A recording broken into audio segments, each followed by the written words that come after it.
నమస్కారం అండి. నా పేరు డాక్టర్ ఆర్ఎంపి శెట్టి. జ్యోతిష్ శాస్త్ర విజ్ఞానంలో గత కొన్ని సంవత్సరాలుగా అనేక విషయాలు మీకు తెలుపుతూ వస్తున్నాను. మీరు చూస్తున్నారు, అనుసరిస్తున్నారు, లాభపడ్డారు. ఈ యొక్క మకర రాశి వారికి మరి ఫిబ్రవరి మాసం 2026 సంవత్సరంలో మాస ఫలితం ఎలా ఉంటుందో తెలియజేస్తున్నా, జాగ్రత్తగా వినండి.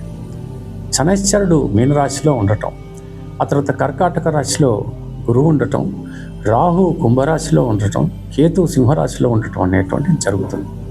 ఇకపోతే మిగతా గ్రహాలన్నీ కూడా ఒక రాశి నుంచి ఇంకొక రాశికి ప్రవేశిస్తాయి.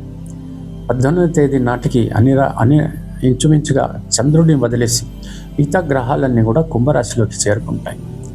ఈ రకంగా మనం చూసుకున్నట్టయితే మనకు అర్థమవుతుంది ఏంటంటే, మకర రాశి వారు దయచేసి అహం అనేటువంటిది మాత్రం వదిలిపెట్టండి. కోపము, తాపము ఇవన్నీ కూడా పనికిరావు. ఎట్టి పరిస్థితులను అసహనం అనేటువంటిది పనికే రాదు.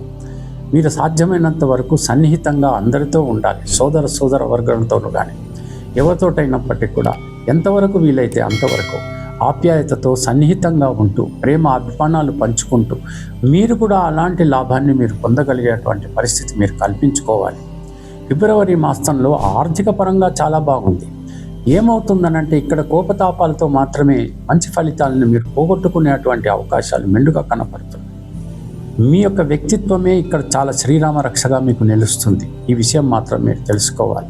ఇంట్లో కూడా భార్య కానీ భర్త కానీ ఆప్యాయతో, అనురాగంతో, ప్రేమతో గనక మెదిలినట్టయితే ఎటువంటి సమస్య లేదు. ఈగోకి పోతే మాత్రం ఇంట్లో వాతావరణం కూడా నాశనం అయిపోతుంది. పెద్దలు కూడా బాగా డిస్టర్బ్ అవుతారు. మీరు ప్రశాంతమైనటువంటి వాతావరణాన్ని సృష్టించుకోవాలి అనంటే ప్రేమను మీరు పంచుకోగలగాలి, మీరు ప్రేమను పొందగలగాలి. అటువంటి పరిస్థితిలో మీ పిల్లలు కూడా బాధ్యతతో ప్రవర్తిస్తారు, వాళ్ళ చదువులు చదువుకుంటారు, మిమ్మల్ని ఎట్టి పరిస్థితుల్లోనూ విసిగించరు. పెద్దలు కూడా అసహనంతో మిమ్మల్ని ఎట్టి పరిస్థితుల్లోనూ దూషించరు, మిమ్మల్ని ఆశీర్వదించేటువంటి పరిస్థితులు ఉంటాయి. ప్రేమికుల మధ్య కూడా ఇలాంటి వాతావరణమే నెలకొని ఉంటుంది. కాబట్టి జాగ్రత్తగా వ్యవహరించండి.